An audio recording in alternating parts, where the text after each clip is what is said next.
Diamond Star 1 Delta Sierra, frequency change approved. Frequency change approved 1 Delta Sierra, thank you. Cleared 74 Mike, have your release now on departure, turn left, heading 210, runway 25 cleared for takeoff. Hey, welcome to Mojo Grip. Mike here. So today I want to talk to you about a role that is soon to befall all of us in the aviation community. Most especially if you are a pilot owner, meaning if you own your own aircraft or you rent. By the year 2020, the FAA mandates that whatever aircraft that you're operating in certain airspaces has to have ADSB equipment installed. Okay, so for all of the non-pilot viewers on this channel, I will try to make this video as simple as possible. Okay, ADSB equipment is like having a surveillance equipment on board, and what it does really is help everyone locate where you are. Okay, so this aircraft I'm standing right next to, this is a Grumman Tiger. It's a much older aircraft. I believe this is a 1979 model. And so for aircrafts like this, you don't have modern equipment installed. So this is something you would have to get installed if you fly one of these. And this aircraft is owned by my friend Krish. You guys may know him, Aviator 51. I'm gonna leave his YouTube link below so you can check out his channel. Okay, so let's take this aircraft for example. This is a 1979 model. Okay, it's at least 20-30 years old. And for a lot of pilots and owners out there who fly anything beyond, say, the 2000s, chances are you would have to get on board with this requirement, which one is going to cost you money, and you may not like it because you may not use it often or as often as you think you would need it. But the FAA made this rule almost 10 years ago. Back in 2010, they said if you operate any aircraft in a class Alpha, Bravo, Charlie, and some parts of class Echo, you need to have an ADSB equipment on board. More specifically, ADSB out. So what the hell does that mean anyway? So ADSB out basically allows your aircraft to transmit your location, your identity in a way for your aircraft. It helps the ground tower identify where you are. But also, more importantly, it helps other aircraft that has a similar equipment on board. They're able to locate you whether you're on the ground or in the air. So from an FAA standpoint, one of the reasons why they're mandating this rule is so that ground towers will be able to locate you on their screen wherever you are. So if you're flying in a class Bravo, for example, tower or ATC will be able to locate where you are. Now again, for my non-pilot friends, think of the airspace, because I don't want to confuse anyone. Think of airspaces as the highway cars drive on, and A, B, C, Alpha, Bravo, Charlie, think of it as big boys to teenagers. Okay, like for example, your class Bravo is mainly for commercial airlines, and Charlie, you may have smaller aircraft or business jets, and then the lower you go in airspace classes, like a class Delta or Golf, you have smaller aircraft. So the higher you go, more likely the busier that airspace is. And so the FAA, for safety reasons, are mandating rules like this.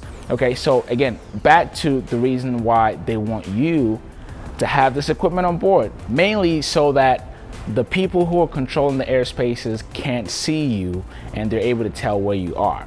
Okay, that's one. But now let's take it from a pilot standpoint or from a safety standpoint. So I'll give you an example. I recently told you all that as a student pilot, I almost got in a mid-air collision on my way back from French Valley.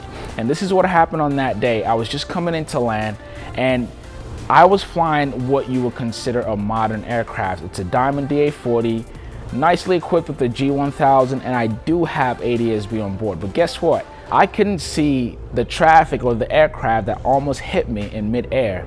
And chances are, the reason why I could not see that traffic, even though I had ADSB in and out on board, more than likely the other aircraft, which I'm most certain was a Cessna, because I remember it was a high wing, so it's likely an older Cessna. More than likely that aircraft did not have ADSB equipment on board. Okay, so let's paint that scenario one more time. I go back to this day, I'm flying an aircraft that has ADSB in and out on board, and the other aircraft, let's assume they also have ADSB out, which is specifically the requirement by the FAA. If they had that equipment on board, chances are I would have been able to spot them much early before we got that close to each other. And that's one of the safety aspects of this. Yes, it's gonna cost money, and that's the downside of it, but the upside is we're hoping that this does help increase the safety, especially when people are in the air, not on the ground. Whenever you're in the air, it's a good thing to have something like this. That way you're able to locate and you're able to tell where every other aircraft is relative to your position, and you can act or react much sooner before it's too late. All right, so that's the upside, in my opinion, for this rule. Now, let's talk about the downside. The downside is the cost. And as much as I love to promote aviation, one of the biggest barriers of getting into flying is the cost. Just about everything is freaking expensive when it comes to flying. Now, based on my research and talking to other pilots in the community, the average you're looking to spend if you were to get this equipment on board, you're looking at between $2,000 and $5,000. All right. Now, this is just your initial cost, but think of anything you add to a vehicle, either a car or an airplane, more specifically an airplane. When you add something new, also the cost could be affect maybe your insurance rate. In this case, I doubt it, but also this maintenance. If you added a new equipment or a new engine or component to your airplane, you also have to think about the cost to maintain, to inspect, all those stuff. So in a way, you're adding more costs to what you already have. And so a lot of pilots and owners are going to think about this, but if you think of it from a safety standpoint, I think it's a good bet. All right, so that's pretty much from a safety standpoint and from your cost standpoint. Now let's talk about the alternatives, and also to link up more on safety, because I think safety should be the forefront of all of this.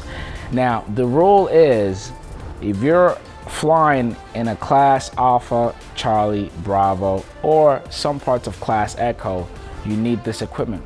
But if you're flying in an uncontrolled airspace, you're free like a bird. You can do whatever you want and you don't need to have this equipment on board. So basically, if you're flying in an uncontrolled airspace and that's most of your mission, then you probably don't need to spend the money to get this.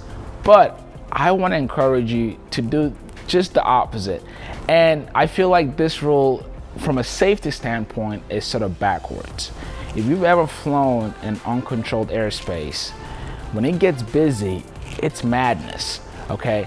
So uncontrolled airspace basically means, again, for my non-pilot friends, you don't have tower, ground, or anybody looking after you in the air. So in a controlled airspace, generally you're talking to the radio or ATC, and they're able to help you with traffic. They can even alert you if they see traffic close to you, and they can guide you in many ways. So that's a good, safe bet to have. But when you're flying in an uncontrolled airspace, you're basically your own pilot the whole time.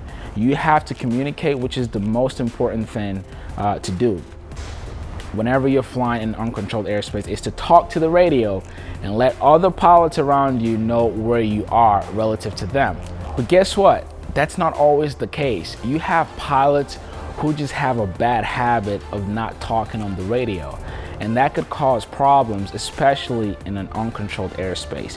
Communication, to me, is the #1 factor whenever you're flying in an uncontrolled airspace.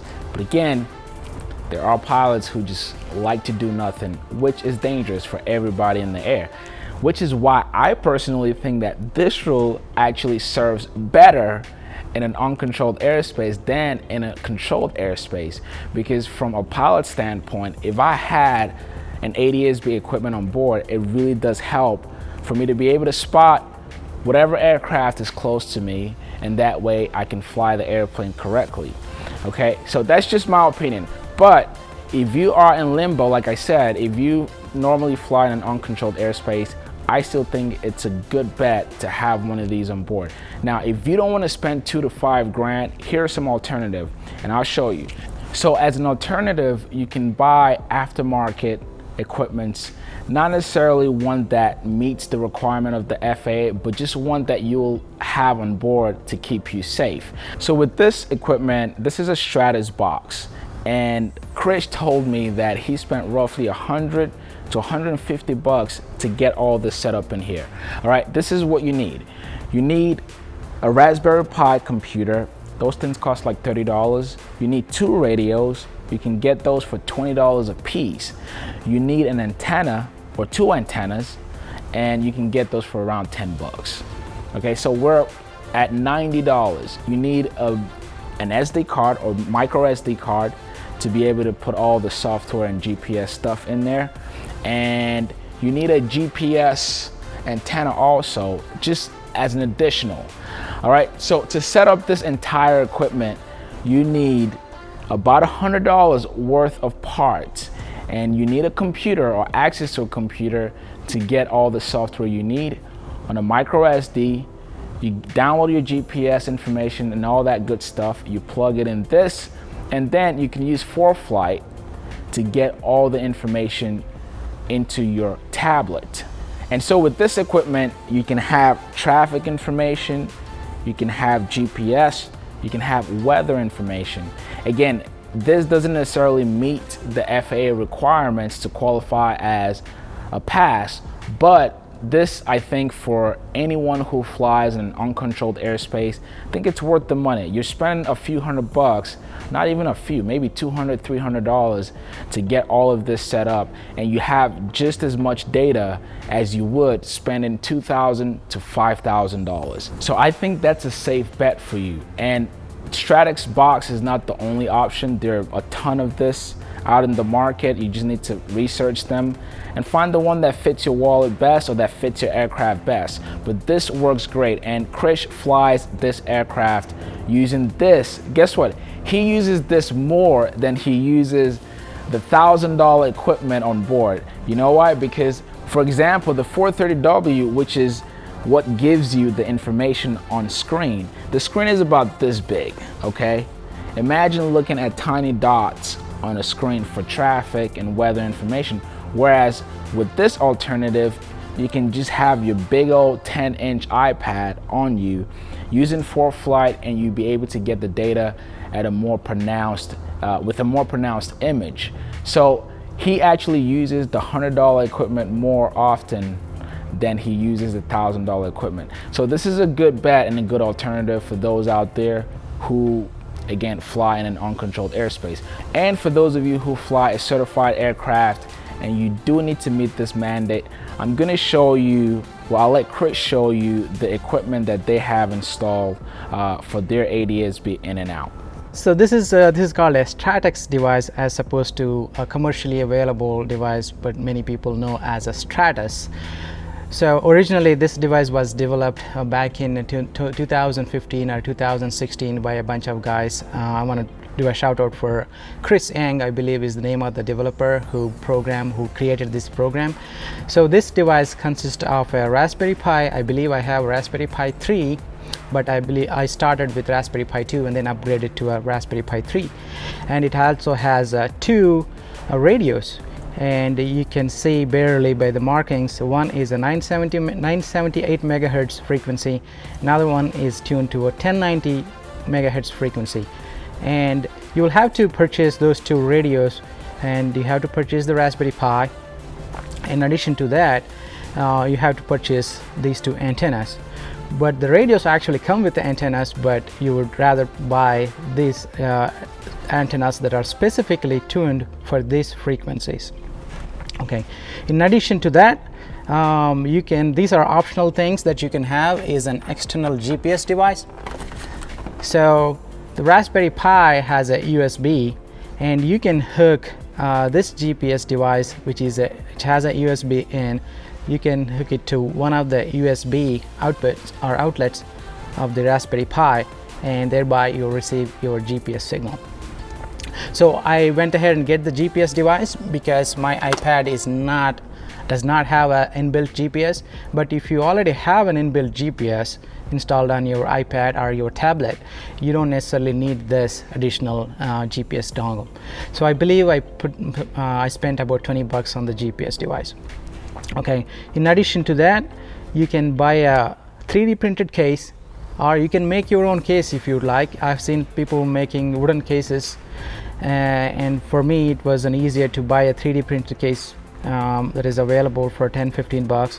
And the case also comes with a fan, because these radios put significant amount of heat and you wanted to dissipate the heat. And as you notice, there are actually holes on the side of the case to let some air movement to take some of the heat away. So this device also has a built-in Wi-Fi.